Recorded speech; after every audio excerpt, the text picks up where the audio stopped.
We will start with this prayer. I found a prayer by Henry Nouwen. He is one of my favorite authors. Definitely recommend him. So this one says, "Dear God, I so much want to be in control. I want to be the master of my own destiny. Still, I know that you are saying, 'Let me take you by the hand and lead you.' Accept my love and trust that where I will bring you, the deepest desires of your heart will be fulfilled. Lord, open my hands to receive your gift of love. Amen." All right, so y'all were all here last week. So just the recap, defining mental health and resilience is a good place to start. So we're all kind of on the same page of what we mean. The mental health continuum, hopefully that was helpful for y'all, just knowing the healthy, reacting, injured, and ill, kind of comparing it to physical health and how we're always kind of going in that spectrum. We're not just stuck in one place. It changes throughout our life. And then the assignment, the journal questions, y'all responded online. And if you didn't, that's okay too. But just, I think starting to kind of write your feelings and write your thoughts about it is just a good practice to know where you are. Okay, so this week we're talking the foundations of mental health, what affects mental health, and many factors contribute to how we react to the changes and stressors in our lives. And here's what I've kind of seen that what affects mental health. It's a lot. There's genetic predisposition, life experiences, brain chemistry, external circumstances, physical health, mindset, thought patterns, and more. But first, we're going to start with the very, very basics. So you may have seen this before, the Maslow's hierarchy of needs. And, this is really, really simple. The physiological, I think, we tend to forget, or we kind of downplay maybe the significance. We want to reach that top level. We want to reach our potential, our self-actualization. We want to have great esteem, love, and belonging, but we really do have to start and make sure that we're, hi Denise, that we're getting our physiological needs met. That's going to be a great foundation. So this will pop up. Okay, I'm not sure if y'all can read this, but the first thing says Hulk smash, Hulk eat a Snickers. Why? Because you turn into a rampaging monster when you're hungry. Better I am. And he turns into Yoda. So I thought that was kind of a good way to explain that if we're hungry, sometimes we can not be ourselves. So food and mood, this is our first topic. A lot in this section. Hanger, the combination of hungry and angry. I definitely feel this, and I know my 5-year-old feels this too. If he gets really upset, I'm like, I think you're just hungry.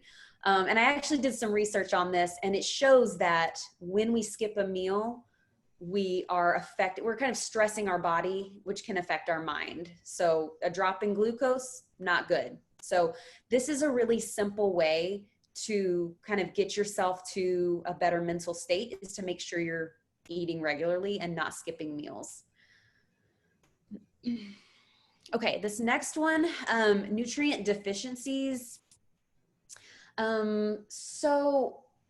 First of all, I'm not a health professional in any way, so I do recommend going to a doctor, getting a blood panel done, making sure your levels are where they need to be. So I'm going to talk about a few of these, and these are just the ones I'm personally have had experience with. There's a lot of other resources that I'll share with you later. Vitamin D, you may have heard of this. It's like the sunshine vitamin. A lot of people, particularly in like colder, more northerly places, don't get a lot of sunlight. But I did some research, and they show that even with sunlight, people are usually deficient in vitamin D. And vitamin D is related to mental health. It's been linked to helping, not curing depression, but just being a factor in helping. Magnesium, I swear by magnesium. It is shown that people are deficient in magnesium as well. We just don't get a lot of it in our diet.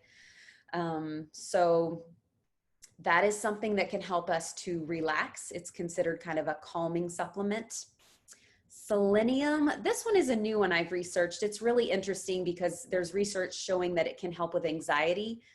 If you're deficient in selenium, supplementing can be helpful.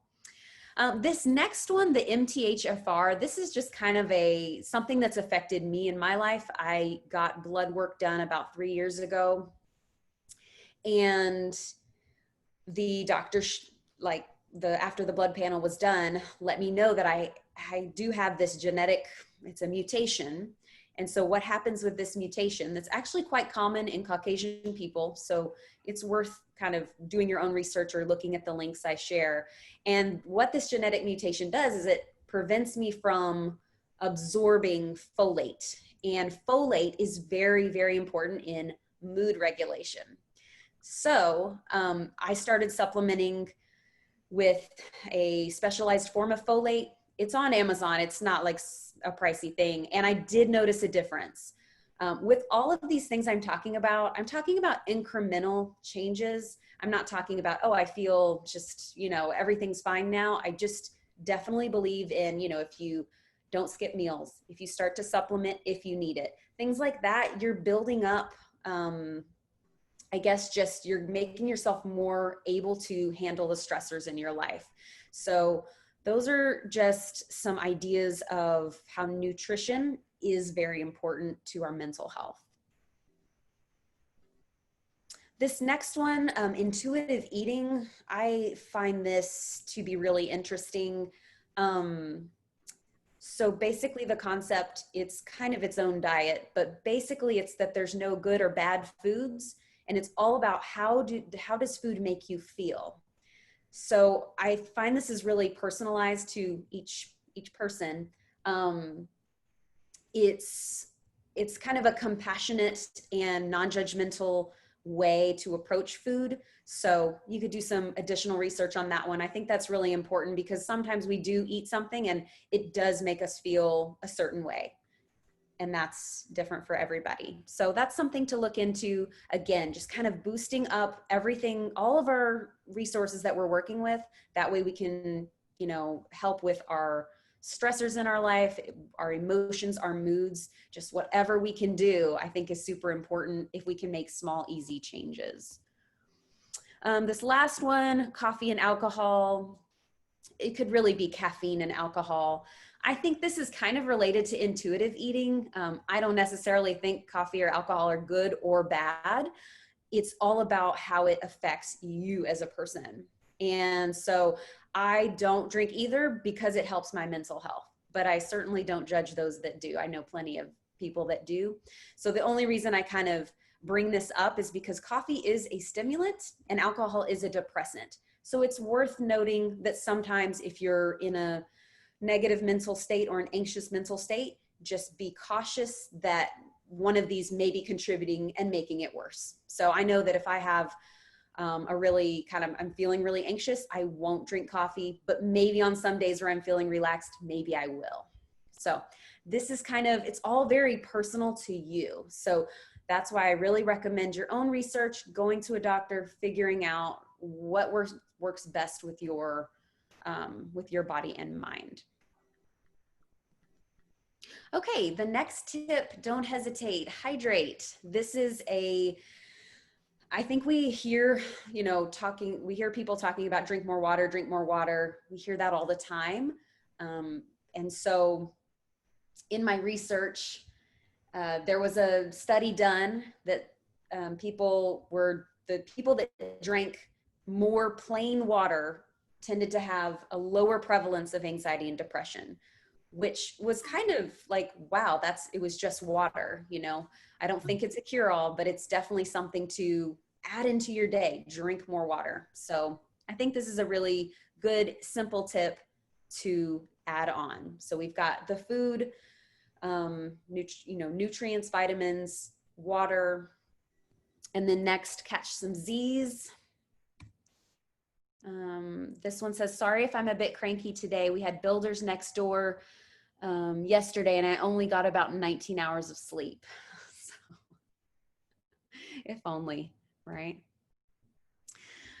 So again, this is a very simple tip to sleep and, you know, but do we do it? You know, this is kind of something we need to reflect on. It's the simplest things. Sometimes they're simple, but they're not easy. So with sleep, I see that neuroimaging and neurochemistry studies suggest that a good night's sleep help foster both mental and emotional resilience. So, you know, 7 to 9 hours is good stuff. Definitely sleep can help. I know for me, it can definitely help me feel more able to control my moods and emotions. Sleep hygiene. This is basically sleep habits, good things we can start to add into our life if we need it. I have some tips on the next slide. Insomnia. This one's personal to me. Unfortunately, I deal with insomnia on and off. And so if you do as well, I would say a couple of the tips that have helped me: journaling, mainly because I feel like insomnia is our brain's way of saying, no, we haven't finished thinking about this. Let's keep on thinking. So I find that if I can journal, it gives me an outlet to say, you know what, these are my thoughts, but now they're out on paper and hopefully I'm done with them and I can rest. And another tip would be to not give insomnia like that much power. So I know for me, I'll lay down and go, if I only get this many hours of sleep, I'm going to be a wreck. How will I live my life? I'm going to be just terrible. And it starts to build up in my mind. And of course, then I'm awake more. So I've tried to adopt this attitude of, that's fine. If I don't sleep, that's fine. I'll be okay. And I think it really calms my mind and body down, since the mind and body can be pretty linked together. So let's go to the sleep habits. These are pretty basic, but these are good to kind of check off and make sure you're doing these if you have trouble with sleep currently. A regular sleep schedule, a consistent sleep pattern, relaxing bedtime routine. Meditate, stretch, do yoga. The one I underlined has been important for me: avoid difficult conversations. I know in our house, we talk about what's going on in the world quite a bit. And we have this habit of talking about it at night, which makes sense. But then it starts to kind of get in my brain of, oh no. And then I start thinking about it. So I'm trying to be better about having like a cutoff of like, we don't need to be talking about the news at 10:30, you know. Avoid stimulants, you know, no caffeine, sugar, energy drinks in the evening. That's kind of an obvious one. A good sleep environment, block out noise and light, only sleep in intimacy. It's hard to keep our phones out of the bed, but, you know, using like a blue light filter, something to kind of indicate to our body that it's time for rest. Exercise in daylight. I have read where exposing yourself to daylight in the morning kind of starts to set your circadian rhythms. So I feel like that's a good one to do if you can. And exercising, I think, definitely just wears out the body so that you're just, you know, your body just falls asleep even if your mind is really active. And eat well. This one makes sense. Don't eat a bunch of spicy food late at night. So these are some basic good sleep habits. Okay, this next HALT technique that we're going to go through, this acronym is a tool that can help to prevent negative thoughts from getting worse. Use it daily to check in with your physical and mental health. Has anybody heard of this before? Maybe not. Okay, this one's really good. I really, really like using this. So HALT is the acronym. The first one is hungry. These are questions to ask yourself. So if you're kind of like really feeling stressed or sad, or you're just kind of in a place you don't want to be mentally, this is a good check-in before the thoughts kind of start to spiral and get worse and worse. So this first one, hungry, try, eat something. This one's the easiest to fix. Hopefully if you're around some food. So this little scenario, maybe I feel extra stressed because I haven't eaten anything today and it's 2 p.m. I think I'll get a snack. So that kind of cuts off the, I'm so stressed, life is so terrible. Like it kind of just, okay, well, I have something to do now. So this one, very important. I used to work through lunch quite a bit last year and it did me no favors.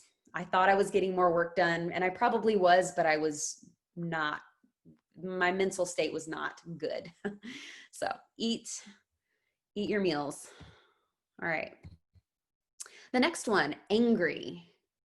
You start to notice yourself getting really angry. These are some things to try to get you out of that mental state. So again, you don't spiral and start to feel worse. And, even negative behaviors can come from negative thoughts.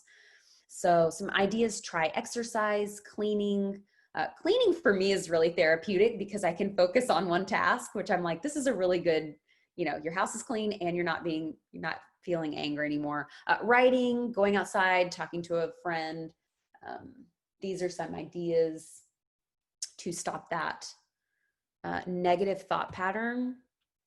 So this person, I'm really angry at what's happening in the world now. Maybe I need to take a walk outside to clear my mind. So that's the A for angry. The next one, lonely. So for feeling lonely, that can also lead to feeling sad. And some things to do, reaching out to someone. It's always a good way to try to connect. Doing something you enjoy, something fun, lighthearted. And I go outside for a walk. I really believe in kind of getting out in nature is a good way to stop those thought patterns. So these aren't wrong ways of feeling, if you do feel lonely, but we definitely don't want to just keep, feeling that way over and over. It's just a lot for our mind and body to handle. So this person, I feel lonely because I haven't been able to see my family. Maybe I'll call my sister today and check on her. Giving you something to do is really more productive. The last one, traditionally it's just tired, but I added on thirsty. So this is what we just talked about. And then follow good sleep habits and sleep hygiene, set a timer to drink water. These are things you can do proactively so that if you're drinking your water, if you're getting enough sleep, then you should be good. However, if you're like this person, let's see, I feel anxious, but I know I only slept 3 hours last night. That definitely isn't helping. I feel like this one is helpful for me because I have nights where I don't sleep very much. And so the next day I'll like snap at my kid or something. I feel terrible, but it gives me like a little bit of relief. Not that that's a good thing, but also to say, hey, I didn't sleep well last night, so I don't have to berate myself. I don't have to get into this cycle of negative thinking. I can just realize I'm going to try to sleep tonight, or I'll take a nap or something.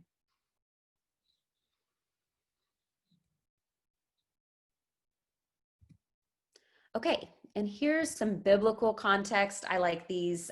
Jesus and mental health. Always good to see what he thought of things. So the first one, there was such a swirl of activity around Jesus with so many people coming and going that they were unable to even eat a meal. So Jesus said to his disciples, "Come, let's take a break and find a secluded place where you can rest a while." So that's good. The next one I love. Suddenly a furious storm came up on the lake so that the waves swept over the boat. But Jesus was sleeping. So clearly he valued sleep. And I know there's several times in the Bible where he goes off by himself to pray and things like that. So there's biblical context for resting, eating, treating our bodies right is very important for us to do.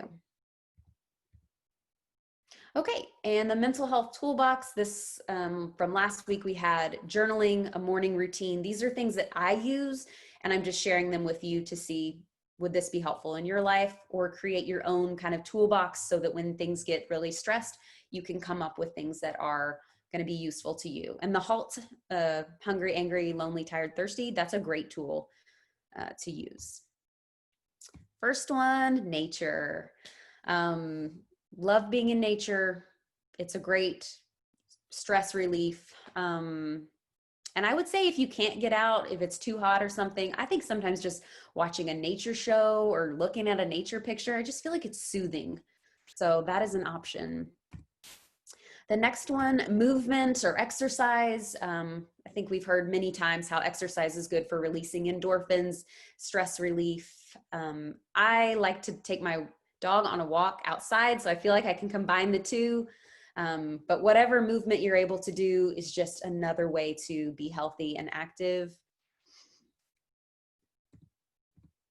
Okay, we're to our assignment. This one is notice and read, a little different from last week. Last week was quite a bit of journaling, and I do thank you for sharing, those that did. And if you did it kind of on your own, you know, thank you for doing that. Very, very helpful. So the first one is notice your mood throughout the week and use the HALT method.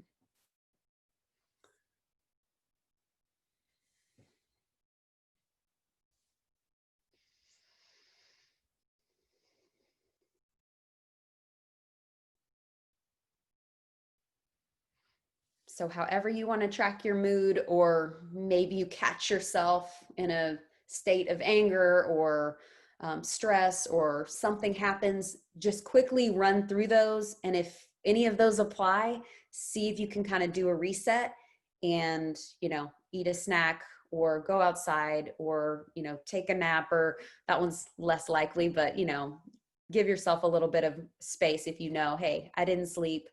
That's probably why I feel that way. So that's just something to notice.